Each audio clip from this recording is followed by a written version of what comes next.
What's going on, everybody? Eric Lindquist at Stochastic here on the Odd Chopper channel, coming to you with a normal hours edition of NBA and NFL Lindy's Leans, Likes, and Locks. That's for Thursday, November 20th. Hit that like button, subscribe button, notification bell goes a long way for me on this video, goes a long way for you. That way you become a president of our great content is going live here at our little neck of the YouTube woods. Andre Drummond, that was completely free. Boy, oh boy, we are stretching thin here on Daniel Gafford, who didn't end up getting the start. That was completely wild to me. Plus 600 there. I mean, Derek Lively is a very good basketball player, and I think he is the better one long-term, but 12 to 14 to now, he's played 16 minutes through 3 quarters. I'm coming to you right now, recording this exactly at 11:40 p.m. Eastern time, 8:40 p.m. on the West Coast. So, yeah, we still got a little bit of game to play there, but he's going to need 6 rebounds there, plus 600 for a reason. Again, those are kind of those long shot ones, but when they stand out, you do want to take those shots. I do Lindy's long shots. You can check that out over on X, up over, almost 7 units now, coming off of the MLB season, the home run thread, which was just wildly successful, double-digit units there for the people, in addition to even more for the premium Discord, because, well, they deserve good things in their lives. They're the ones who trust me. So, also, I work very hard for them. Also, I love my wife. Thought I'd let you know all of those things. I thought I'd also let you know to download the Tails app right now. But anywho, that is neither here nor there. Actually, this is exactly right here. Download the Tails app. Anyway, we've got ourselves 4 NBA games, 1 NFL game, Buffalo, Houston. I don't think Keon Coleman's playing football again. That'll be fun. Broke that news on, Friday evening, Saturday morning. I had a pretty good feeling that he wasn't going to play. Khalil Shakir, we got all of the closing line value. With the weather, it didn't even matter. He had like negative yards catching in the first half. Terrible stuff there. But overall, been feeling really good about the reads. Been getting lots of CLV in the NBA and the NFL. So let's keep that habit going. Let's just keep that going, because I think long-term that'll be good. Also, Bulls looking like it's going to be a 2-on-1 video. I guess they're up 15 right now. Hopefully they can hold tight here. 2.5. That looks pretty darn good, but you don't ever want to early celebrate anything. You don't want to do any of that. Also, why did my brain just malfunction like that? Whatever else. We got ourselves Tails. You guys can check it out. Be Like Lindy, join Tails today. It's on the screen behind me. I obviously was just saying download the Tails app. That's over at the Google Play Store. That is over at the App Store with Apple, which 95% plus of you have iPhones or listening to me on an iPhone right now. Check it all out as we get to the plays. Oh, yeah, we're going old school Lindy style just for you, friends, because, well, there's only 4 NBA games, and I can kind of do that on 5 or less, 6 or less. It's when they get to be 9-game, 10-game slates, and obviously there were no props up last night, which is why we recorded early in the morning. Hopefully you guys were able to tune in, get some good advice, and, I mean, obviously I feel pretty good about some of my DFS lineups, even though I think that I end up getting torched by. I don't even know. I got the Spencer guy right from Golden State. I got Trace Jackson Davis. He was fine. You needed Bagley starting. It was, again, Alex Sarr, what are we doing there? But Clippers taking on Orlando. Let's begin our boarding walk. And the Clippers have lost infinity games in a row here. Now they're looking to turn the tide here. Franz Wagner looking good here. Paulo Banchero already ruled out.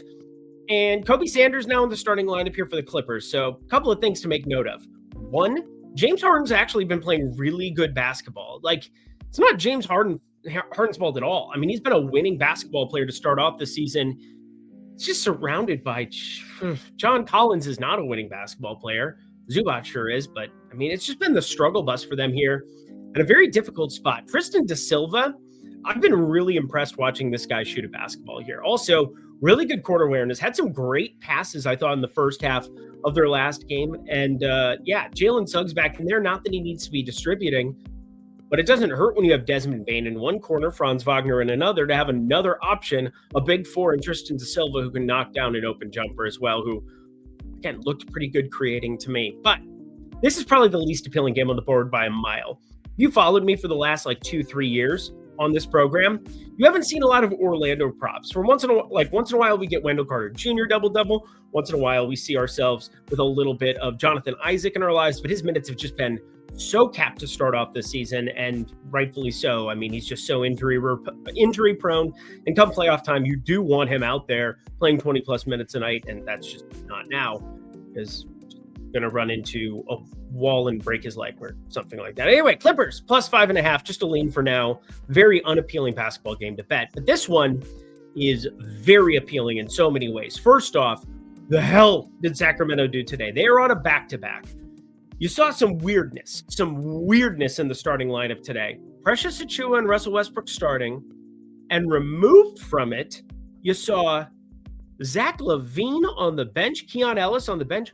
Wild times in Sacramento. They have no idea what they're doing. I mean, firing coaches who shouldn't be fired for the first place. I mean, that's part of it with Brown. But yeah, I cannot believe that Sacramento is in this kind of a pickle. Well, actually, I can because it's Sacramento. But why do you have DeMar DeRozan and Zach LaVine on this team? Why did you make them the Bulls West? Why did we do this? Nobody asked for this. Not even Sacramento should have asked for this. But here we are. Anyway, walking in Memphis. I kind of like what we saw in the second start now for Vince Williams Jr. at the point guard position. Not that it's his natural position. He's like 6'4", decent enough ball handler, but double-doubles, nearly triple-double. I mean, Vince Williams went after it, obviously in a losing effort, but maybe Cam Spencer is just going to stay on the sidelines here, and obviously the other Spencer went completely berserk for Golden State. I think both of them can really play some basketball, but even though Vince Williams, not a true point guard here, I got Cam Spencer on a pick'em card over 1.5 3-pointers. I do think off the bench, he still has some utility with specific things. I doubt we're going to get a price that's all that acceptable there, but Santi Aldama, come on now. Let's just start this guy going forward. From here on out, let's just start Santi Aldama. And with John Morant on the shelf and Jaren Jackson Jr. doubtful, I still think that this is a little bit of a thin line. Memphis, -2.5, -115. There's -3s. And again, this was flip. We haven't seen that one show up any long time, but that's 40-plus states. A lot of places you can get that down. And no Vig Profit X, you can always post those plays. There's a lot of states where that's available. And Memphis -2.5 looks pretty darn good on it. Anything inside of -125 there. At 3, -115 or better. At -3.5, I would want -105. So keep that for what it is. Sacramento, Domantas Sabonis, Keegan Murray, both questionable. Not sure if either plays. Not sure that Keegan Murray gets to the minutes where it matters that he's playing. But I feel pretty good about this young Memphis team with Sacramento on the tail end of a back-to-back. Although, yeah, Sabonis, Murray, they'd be entering it fresh, if not rusty. Philly taking on Milwaukee. This drove me nuts. Now, obviously, we got the Andre Drummond. Has he just been a cash cow? I'm 3-0 betting his double-doubles this season. That seems good. Seems pretty good. I'm not saying that I get everything right every single day, but I do tell you I can get you CLV. He closed -145 after we bet it at -130, which I know some people think, oh, that's a little juice heavy. Hit me up when you start looking at the people betting -280 when it should be -250, and then they're like putting 4-leg parlays together and just putting slop together. I'm not saying that you can't find positive EV. If it's -280 and it should be -320, go right ahead. That's your money. Obviously, you've never seen it on this program because people would lose their minds. Not that they haven't already. But Philly, I'm losing my mind figuring out exactly what's happening on this back-to-back because pre-game warm-ups today, Joel Embiid was out there taking shots. We knew he wasn't going to play, and Andre Drummond easily hits that double-double in the third quarter, but actually, I think he got into it was in the third quarter. But Philly, friends, they're going to potentially have Joel Embiid back here, and Paul George. Don't know what to make of this either. I mean, this could get really, really, really mucky. But muckiness breeds opportunity because if Joel Embiid doesn't play, think about it. We got -130 closes to -145. If you give him like 22 minutes and we say Embiid plays 24, 25, +190 is close to the realm of playable as is. And if you just blindly stab at it now and it ends up coming to fruition, you have an insane amount of CLV coming your way. Now, obviously, if Embiid plays, this is going to move to like the +300 numbers. This is almost like middled for what we've got here. And maybe Embiid is very limited where he can only play a first half. We've seen that happen with TJ McConnell. We saw that happen with Joel Embiid early on. And obviously, this knee flaring back up is a thing. So it's driven me nuts exactly what I want to do here. But I think Andre Drummond, Joel Embiid are kind of the main focal point of what we're looking at. As for Milwaukee, no Giannis Antetokounmpo on the other side. Much worse rebounding when it's Kuzma and Turner on that interior. Feel pretty good about a double-double opportunity for him or Embiid in very limited minutes, although his rebounding numbers are not going to look nearly as good as Drummond's, which is a wild thing to say, but that's just how good Drummond is at getting them boards. Last play of the NBA slate. Hit that like button for me here.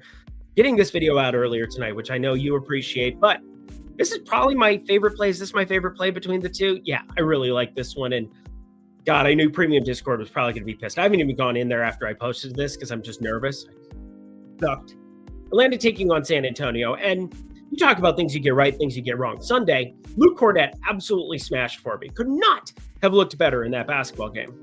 Then he plays a very weak Memphis team. Took one shot.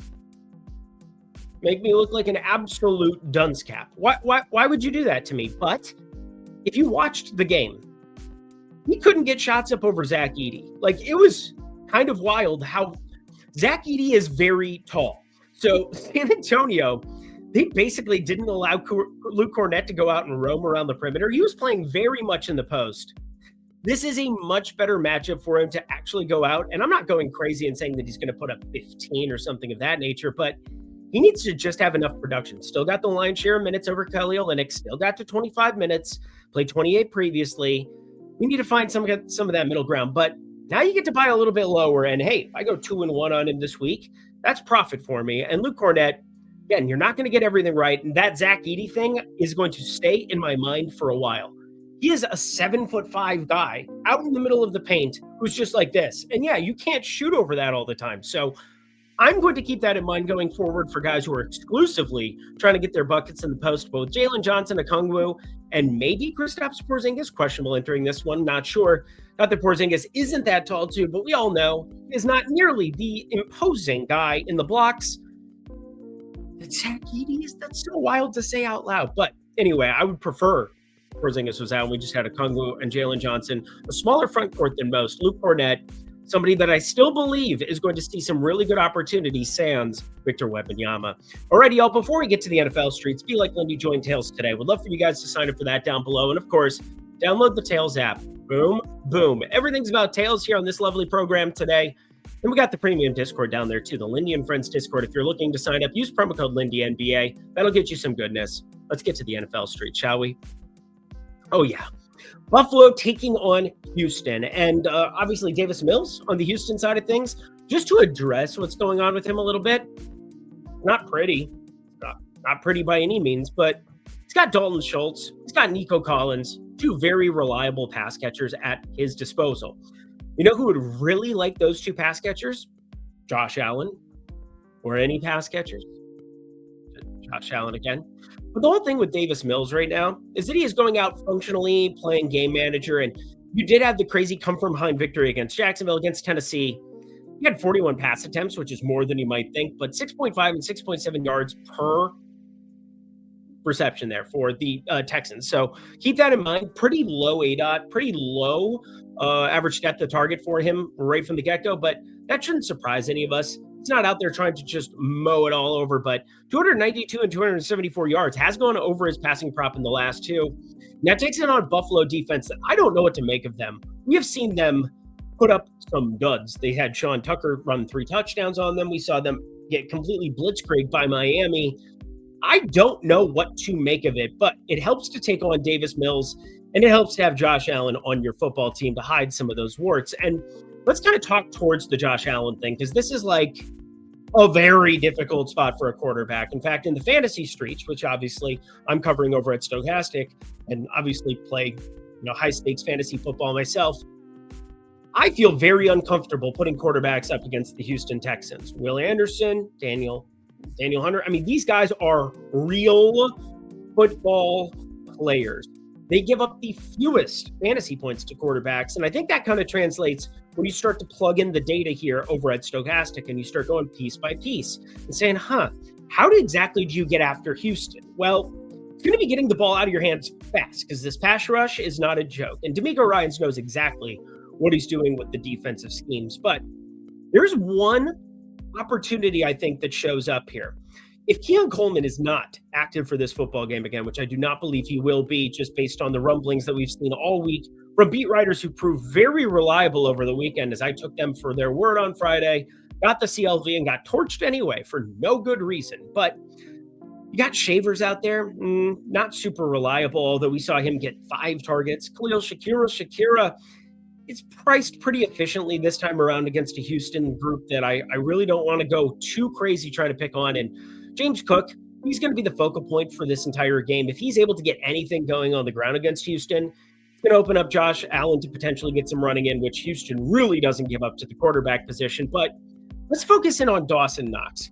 you basically had only Dawson Knox running routes from the tight end position, only 4 routes at the tight end position that were not responsible by Dawson Knox. Dawson Knox ran a lot more than that for what it's worth, north of 70% of snaps, 77% to be exact. But Dawson Knox has had a lot of rapport here with Josh Allen over the years. Never crazy amounts of volume, but it's because Dalton Kincaid's been there. That's because Stephon Diggs has been there. That's because they've had a number of pieces who have been functional pass catchers, and now they basically have none. And we've seen Buffalo go on the road and really, really struggle in some of these spots, but I think that's where Dawson Knox gives them a little bit of a safety valve to potentially get out quick. And obviously, Dawson Knox is probably going to be blocking more than you think in this game, purely because they need the help in pass pro to be successful in this spot, and potentially Josh Allen just opening up some opportunities for him to run. But Dawson Knox, plus 120 here to get 3 catches. You look at 5 targets, 4 and change, 6 targets, 4 and change.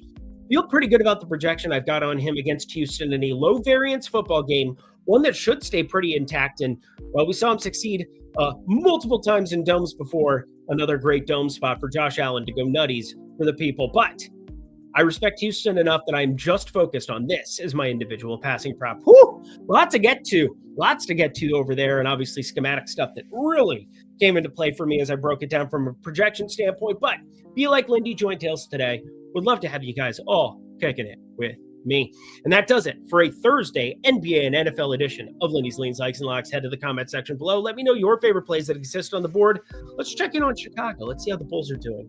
They're up 19. That makes me happy. This pleases me. 10:51 left in the fourth. We are rocking and rolling. All right. 2-1. Good to get back on track. Wasn't pretty there on Tuesday by any means. So ready to rock for the rest of this week here. Hopefully we can finish strong in the premium Discord. And yeah, pretty much does it for me. Hopefully some more pick'em stuff that shows up here on Thursday as well. Pretty dormant in those streets on Wednesday for a bigger NBA slate. That was a little disappointing, but do have some injury news. Always love to see injury news here popping up for a Thursday, and teams on back-to-backs. That also helps. Until next time, friends, I'm Eric Lindquist. Best of luck in the NBA and NFL streets on Thursday. See you back here on Friday.